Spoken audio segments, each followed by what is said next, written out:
एक खबर डेरा मुखी की पैरोल नाल जुड़ी हुई है। फिर चर्चा का विषय बन गया कि डेरा मुखी नूं जिहड़ा कि एक बलात्कार के केस दे विच कतल मामले दे विच सज़ा भुगत रहा है, उसनूं वार-वार पैरोल क्यों दी जाती है। इस ते सख्त इतराज़ जता दिता है श्रोमणी गुरुद्वारा प्रबंधक कमेटी ने। उसके सकत्तर का की कहना है, श्रोमणी गुरुद्वारा प्रबंधक कमेटी की चाहती है। दो तरह के सवाल खड़े हो गए ने। पहला सवाल SGPC के वलों किया गया कि जिहड़ी राज सरकारां दी मदद दे नाल पैरोल दी जाती है समय समय के उत्ते डेरा मुखी राम रहीम नूं वो कित्थों दी जायज़ है, जिहड़ा कि एक संगीन मसलिਆਂ ਦੇ ਵਿੱਚ सज़ा भुगत रहा है, उसनूं तां पैरोल दे दी जाती है।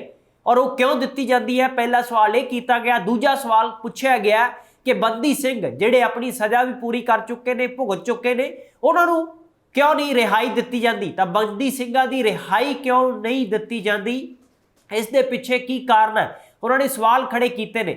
चर्चा भी चल रही है कि डेरा मुखी नूं दोबारा पैरोल ते बाहर लिया जाएगा। इस तो पहला भी थोड़े दिन पहला जो पैरोल ते डेरा मुखी राम रहीम बाहर आया सी तो एक वीडियो भी जारी की गई सी, जिस तो बाद कुछ डेरा समर्थकों ने भी सवाल खड़े कर दिते सी कि साडा डेरा मुखी नहीं है, ये नकली डेरा मुखी है। उस तो बाद डेरा मुखी राम रहीम दे वल्लों एक होर वीडियो जारी की गई सी, जिस दे विच कहा गया कि मैं ही हाँ असली।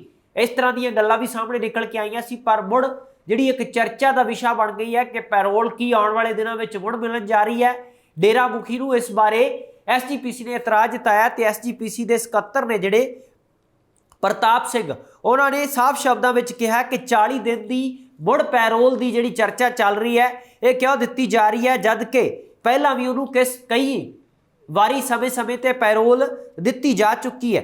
उन्होंने भी कहना कि बलात्कार ते कतल के मामले में डेरा राम रहीम सज़ा भुगत रहा है, पर बंदी सिंघां ने अपनी रिहाई भी जिहड़ी सज़ा भी भुगत रही है, पर रिहाई क्यों नहीं दी जाती। इस नूं लैके वक्रे वक्रे सूबा सरकारां ते कई बार अपीलां दलीलां दित्तियां गईयां, पर बंदी सिंघां की रिहाई बारे कोई भी सरकार विचार चर्चा करन नूं तैयार नहीं है।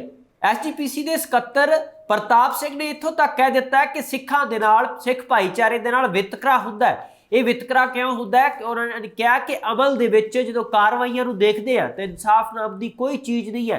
एक पासे तां बलात्कार ते कतल मामले दे विच सज़ा दी गई जिस डेरा मुखी नूं, उसनूं तां पैरोल दे दी जाती है, पर दूजे पासे जिहड़े बंदी सिंह सज़ा पूरी कर चुके ने उन्होंने रिहाई क्यों नहीं दी जाती। इस दे बारे एक कंवर ग्रेवाल का गीत भी आया सी, जिसनूं बैन लगा दिता गया सी, जिस दे विच बंदी सिंघां की रिहाई बारे गल की गई सी।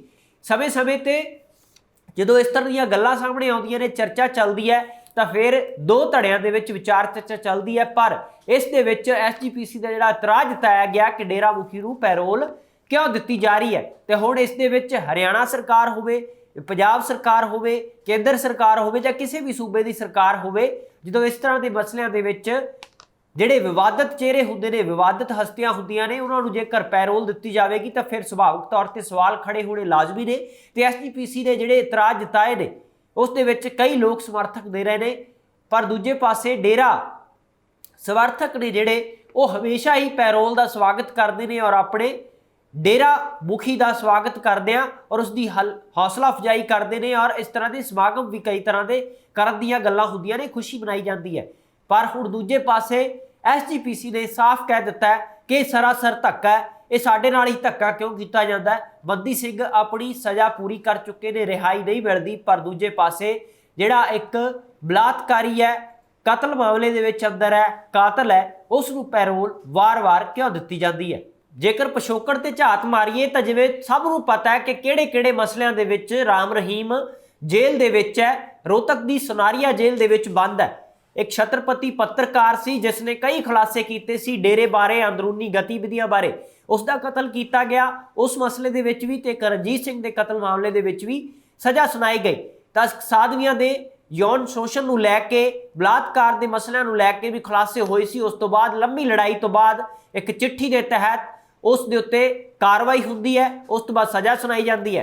पर जिहड़ा SGPC ने इतराज़ जताया कि पहला भी पैरोल दी गई, इस तो पहला 17 जून नूं पैरोल मिली सी, जदों एक बागपत का डेरा उत्थे उसनूं रखा गया सी। तो हुण चर्चा यह भी है कि जिहड़ी 40 दिन की पैरोल मिली है, तो इस तो बाद राम रहीम नूं राजस्थान के किसी एक डेरे दे विच लिजाया जा सकता है। ये चर्चा चल रही है। राम रहीम 40 दिन के पैरोल मिलन तो बाद ਕਿੱਥੇ ਰਹਿੰਦਾ ਹੈ ਕਿੱਥੇ ਨਹੀਂ ਰਹਿੰਦਾ ਇਹ ਆਉਣ ਵਾਲੇ ਸਮੇਂ 'ਚ ਪਤਾ ਲੱਗੇਗਾ।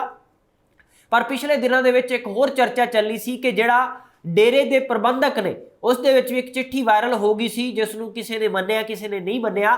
ਉਸ ਦੇ ਵਿੱਚ ਹਨੀਪ੍ਰੀਤ ਨੂੰ ਵਾਈਸ ਚੇਅਰਪਰਸਨ ਦੇ ਅਹੁਦੇ ਦੇ ਉੱਤੇ ਲਗਾਉਣ ਦੀ ਜਿਹੜੀ ਗੱਲ ਕਹੀ ਗਈ ਆਖੀ ਗਈ, ਔਰ ਉਸ ਦੇ ਵਿੱਚ ਹੋਰ ਕਈ ਮੈਂਬਰ ਸੀ ਔਰ ਡੇਰਾ ਮੁਖੀ ਨੇ ਹੀ ਉਹ ਸਾਰਾ ਫੈਸਲਾ ਲਿਆ ਸੀ। ਇਸ ਬਾਰੇ ਚਿੱਠੀ ਵਾਇਰਲ ਹੋ ਰਹੀ ਸੀ, ਚਿੱਠੀ ਸੱਚੀ ਹੈ ਝੂਠੀ ਹੈ ਇਸ ਬਾਰੇ ਹਾਲੇ ਤੱਕ ਕੋਈ ਸਾਫ਼ ਨਤਾਰਾ ਨਹੀਂ ਹੋ ਸਕਿਆ। ਪਰ ਹਨੀਪ੍ਰੀਤ ਜਿਹੜੀ ਡੇਰਾ ਮੁਖੀ ਦੀ ਮੂੰਹ ਬੋਲੀ ਬੇਟੀ ਹੈ, ਧੀ ਹੈ, ਉਸ ਨੂੰ ਖਾਸ ਜ਼ਿੰਮੇਵਾਰੀ ਦੇਣ ਦੀ ਗੱਲ ਹੈ ਜਿਹੜੀ ਉਹ ਕਹੀ ਜਾ ਰਹੀ ਸੀ ਉਸ ਚਿੱਠੀ ਦੇ ਵਿੱਚ, ਵਾਇਰਲ ਪੱਤਰ ਦੇ ਵਿੱਚ।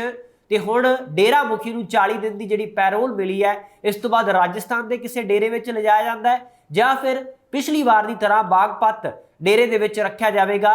ਇਹ ਆਉਣ ਵਾਲੇ ਸਮੇਂ 'ਚ ਪਤਾ ਲੱਗੇਗਾ ਕਿ ਇਸ ਵਾਰ ਵੀ ਰਾਮ ਰਹੀਮ ਕੋਈ ਵੀਡੀਓ ਜਾਰੀ ਕਰਨਗੇ, ਕੋਈ ਸੁਨੇਹਾ ਦੇਣਗੇ, ਕਿਉਂਕਿ ਇਸ ਤੋਂ ਪਹਿਲਾਂ ਜਿਹੜਾ ਇੱਕ ਸੁਨੇਹੇ ਦੇ ਰੂਪ ਵਿੱਚ ਦਿੱਤਾ ਗਿਆ, ਇਸ ਨੂੰ ਜਿਹੜੇ ਰਾਮ ਰਹੀਮ ਦੇ ਵਿਰੋਧੀ ਨੇ ਜਾਂ ਉਸ ਦੀ ਨਿਖੇਧੀ ਕਰਦੇ ਨੇ ਉਹਨਾਂ ਦਾ ਕਹਿਣਾ ਸੀ ਕਿ ਇਹ ਸਾਰਾ ਪਖੰਡ ਹੈ ਔਰ ਇਹ ਪਖੰਡੀ ਨੂੰ ਕਿਉਂ ਜਿਹੜੀ ਸਜ਼ਾ ਦੇ ਦੌਰਾਨ ਪੈਰੋਲ ਦਿੱਤੀ ਜਾਂਦੀ ਹੈ। ਪਰ ਦੂਜੇ ਪਾਸੇ ਜਿਹੜੇ ਡੇਰਾ ਸਮਰਥਕ ਨੇ ਉਹਨਾਂ ਦਾ ਸਾਫ਼ ਤੌਰ ਤੇ ਕਹਿਣਾ ਹੁੰਦਾ ਕਿ ਕੋਈ ਪਖੰਡ ਨਹੀਂ ਹੈ, ਸੱਚ ਇੱਕ ਦਿਨ ਸਾਹਮਣੇ ਆਵੇਗਾ। ਇੱਕ ਪਾਸੇ ਕੱਟੜ ਅੰਧ ਵਿਸ਼ਵਾਸ ਦੇ ਉੱਤੇ ਡੇਰਾ ਸਮਰਥਕ ਜਿਹੜੇ ਨੇ ਉਹ ਲੱਗੇ ਹੋਏ ਨੇ, ਪਰ ਦੂਜੇ ਪਾਸੇ ਐਸਜੀਪੀਸੀ ਨੇ ਜਿਹੜਾ ਇਤਰਾਜ਼ ਜਤਾਇਆ ਉਸ ਨੂੰ ਲੈ ਕੇ ਅਸੀਂ ਖਬਰ ਤੁਹਾਡੇ ਨਾਲ ਸਾਂਝੀ ਕੀਤੀ ਹੈ।